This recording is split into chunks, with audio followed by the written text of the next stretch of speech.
Mike Phillips with Autogeek.com. Today I have with me Jeff Brown, the product developer for Griot's Garage, and Rod Kraft, the technical trainer for Griot's Garage. And what we're going to do today is we're going to go over the process of advanced defect removal using the Boss finishing papers on this 1967 Camaro.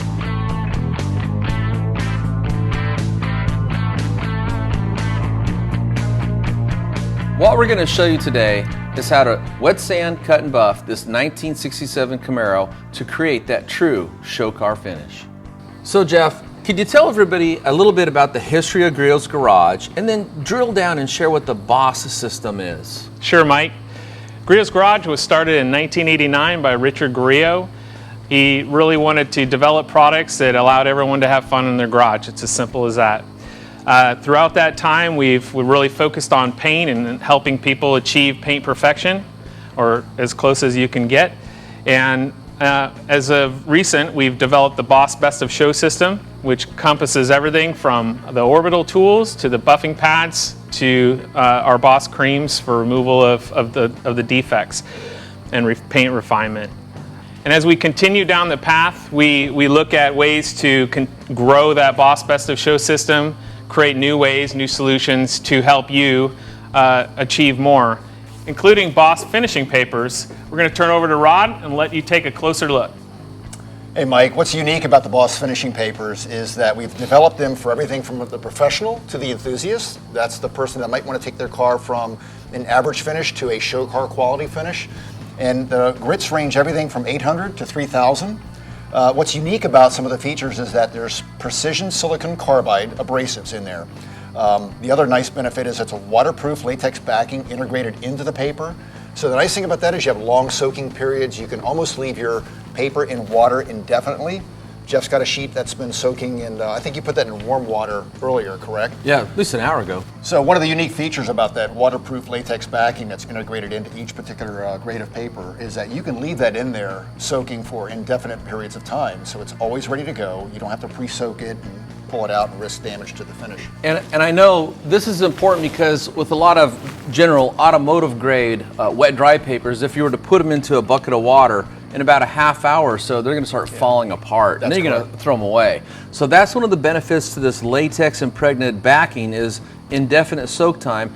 And one of the reasons you want to soak your papers before you use them is so it softens them up, and it makes them so they're already wet, so they're less likely to load up and they cut a little bit cooler. That's exactly right. So what's nice is me personally, I will actually take each particular grade and I have individual bottles and I will mark them so I can leave them on my shelf in my shop at home or wherever I'm at. And users can do the same thing, so you have them labeled, and that way that paper's already ready to go at a moment's notice. And that's kind of a tip. You know, one of the things that I like to do is I'll mark my buckets and I'll only put a specific grade into one bucket, and that way you avoid any kind of cross-contamination with any particles that may come off the paper as a natural process when you're sanding. And the whole idea is when you're hand sanding is to avoid tracers, and tracers are when any kind of debris gets trapped between the paint and the sanding paper as you're sanding. So by isolating your various grits into different buckets, you can isolate that problem or reduce that problem. You're exactly right. So let's talk about, there's quite a range of sanding papers here. So could you share some of the features and benefits that make these papers unique on the market? Absolutely, Mike. What's unique about this is we have grades of grit that range everything from 800 to 3,000. So whether it's for the professional or the enthusiast that wants to do texture leveling or texture matching, what's nice about that is you can typically start with the more aggressive grade if you want.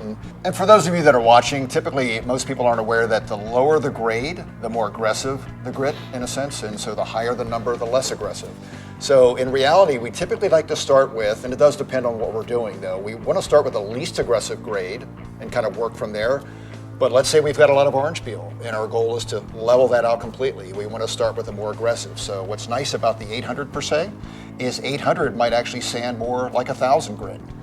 Because of that uniform silicon carbide abrasive that's on there. So it's more particles per square inch. Yeah, and those lower grits, those are pretty aggressive, and most of the time those are going to be used on a custom paint job like this Camaro, not on factory finishes. And that's one of the nice things about this offering is you go all the way to 3,000. So if you're working on a factory finish, you'd want to sand those higher grit levels, the 25, the 3000 grit, because there's just less paint on the car to work with. And some of the reasons why you would wet sand is to remove orange peel. What are some other reasons? There's a whole laundry list of reasons. It really depends on what type of paint finish you're working on, whether it's an OEM or a respray like we have in front of us, a refinish. So in this particular case, when you shoot this car, you're going to have everything from, of course, texture, orange peel, potentially insects that have fallen in the paint as it's being sprayed. If the painter throws a little signature on the panel with a little run or a sag by laying down too much film. Gosh, what else you got, Rod? Well, there's dirt nibs, there's fish eyes, dry spray. There's a little bit of everything that we deal with now. So there's all types of reasons that sanding comes into play, but the big picture is it's a way to perfect the finish. And in the old days, what a lot of guys would do is just compound real heavy. And the problem with that is compounding generates heat, and clear coats don't like heat. I know that's a misconception out there. So by using high quality papers, it's a way to level the surface, to remove the defects in a cool manner, and then remove the defects through the compounding and polishing process to eventually create that show car finish. Mike, one thing that I'd add is that traditionally finishing or wet sanding or removal of sanding marks always has taken the use of a rotary polisher. And with the advent of the long throw polisher like the Boss, you're really able to remove those defects, the sanding marks, in a way that is safer, more controlled, and again, leaving more paint film on the surface. Right. Well, what do you say we get started? I'm on it. Let's go.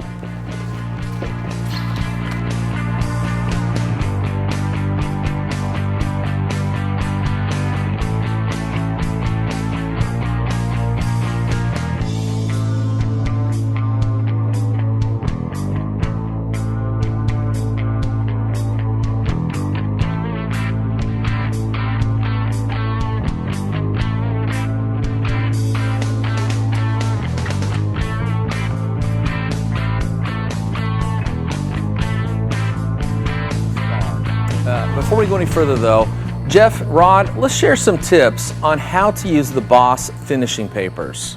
Thanks, Mike. I'd love to. So wet sanding is not as scary as it may seem. It's real simple.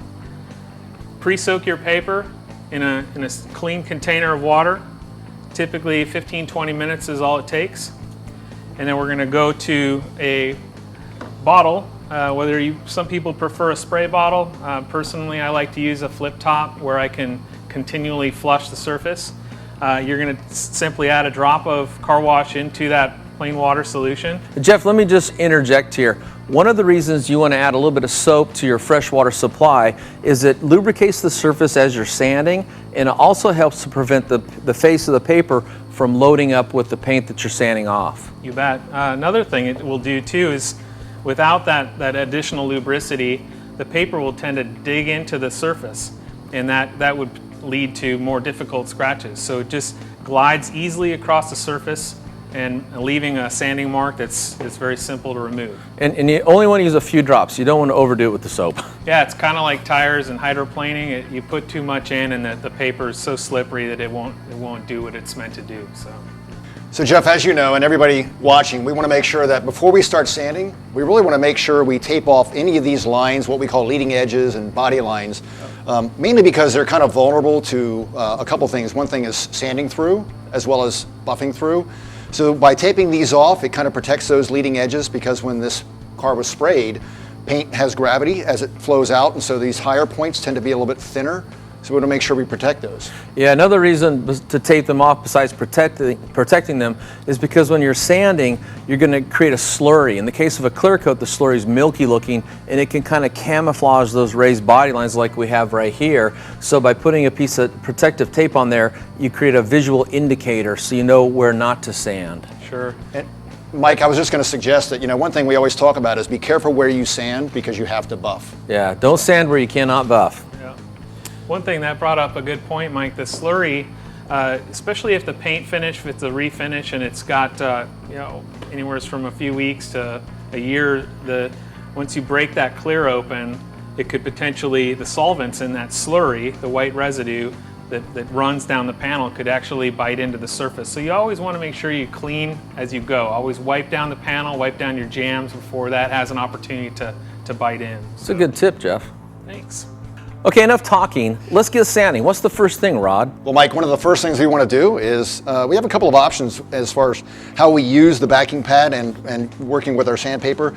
There's a couple of different techniques, and one is you can actually take your sheet of paper, fold it directly in half, wrap it around the backing pad. We can work with it that way, or another option is, if you'd like, you can wrap it around the backing pad, just as simple as folding it around, and then once you get onto the other side, just lay it over, so you have a nice even surface here, and when you're working with it, make sure you have a nice even hand pressure.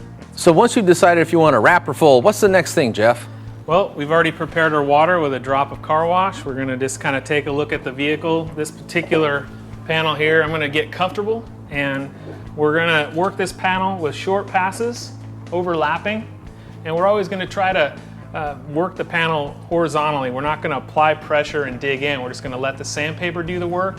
It's really important to take that car wash water solution and frequently flush the surface to remove any spent clear coat debris, as well as dust particles and so forth that are floating around. And then every now and then give it a quick flush on the paper. One thing that will happen is if you have a particle of dirt that breaks free that's in that surface, you're going to hear a high-pitched squeak, and it's important to just stop what you're doing immediately, because if you continually work that into the surface, obviously it's going to give you a deep scratch that's going to be difficult to contend with. So it's real simple. We're just going to flood the surface. We're going to work the panel in short overlapping passes at a slight angle, and you're going to work that 2 or 3 passes like so, and then you always want to check your progress. And the best way to do that is to take a sanding backing pad and just use it like a squeegee, right? Yeah, squeegee or even your backing pad works good. And you'll see you've got kind of a consistent satin scratch. I want to work the surface a little bit further because I'm seeing a few things I want to address.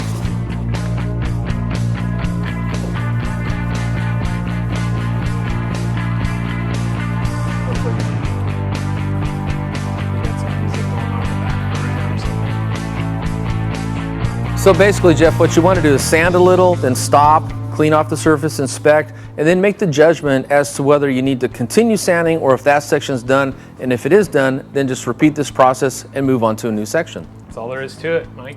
The most important thing when sanding is just to take your time. And that's especially true if you're working on a factory finish, not a custom paint job like this.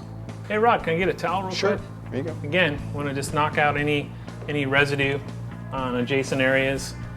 Another thing, you could take and tape this area off. You want to protect your adjacent panels that are, you don't want to have to spend all day detailing later. So it's always faster to tape off and protect things than it is to come back when you're tired at the end of the project and do the cleanup. That's correct. Yep. pay now or pay later, Mike. Speaking of which, we're going to leave you at it since you're so good at this. And Rod, how about you and me go take a break? Let's go. Let's do it.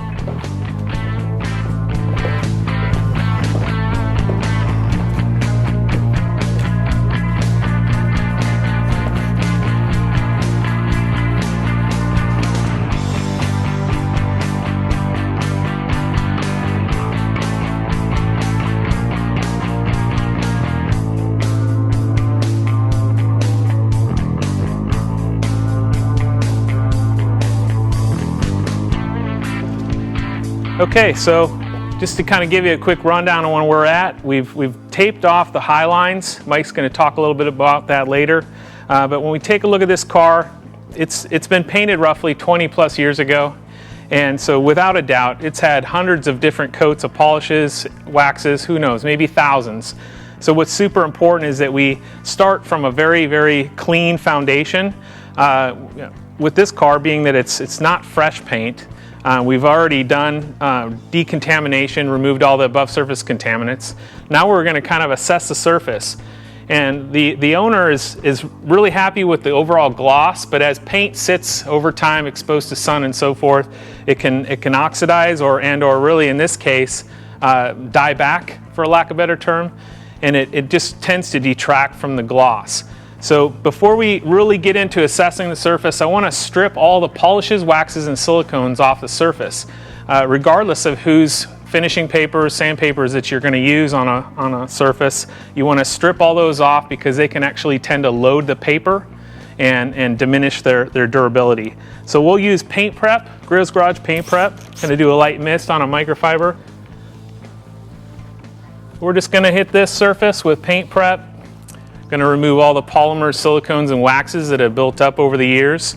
And now we're going to really be able to kind of assess the surface and let the paint, I always say let the paint speak to you.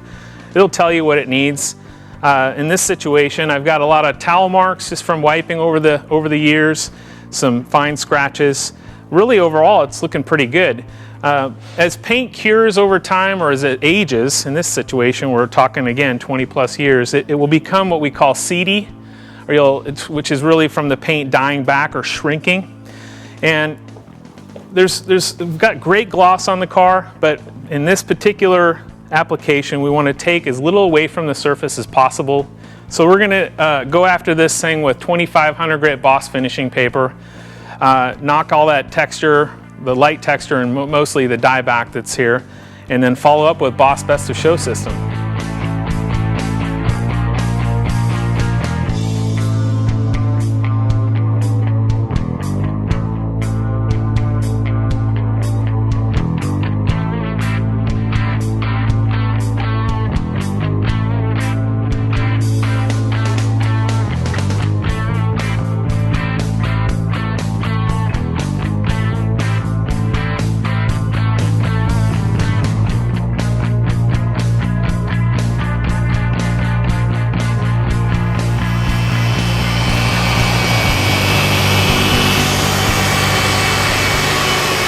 Hey Jeff, Hey guys, how goes the progress?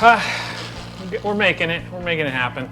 Well, it looks good so far. I mean, the gloss, the compounding step, I mean, this is just a testimony to what the Boss finishing papers can do. Thanks, Mike. That's looking really good, Jeff. Got a couple more minutes left on her, but What's left? just a little bite here and there. But, Okay. we're gonna fine tune it, throw a coat of Best of Show wax on it, and she'll be ready to go. Man, it looks amazing. For more information on the Boss finishing papers, visit Autogeek.com. For more videos like these and how-tos, subscribe to our YouTube channel. So what's left to do, basically? Oh, we're gonna throw a little coat of wax on her, and it'd be great if you guys can give me a hand. Are you kidding me? Let's go, Mike.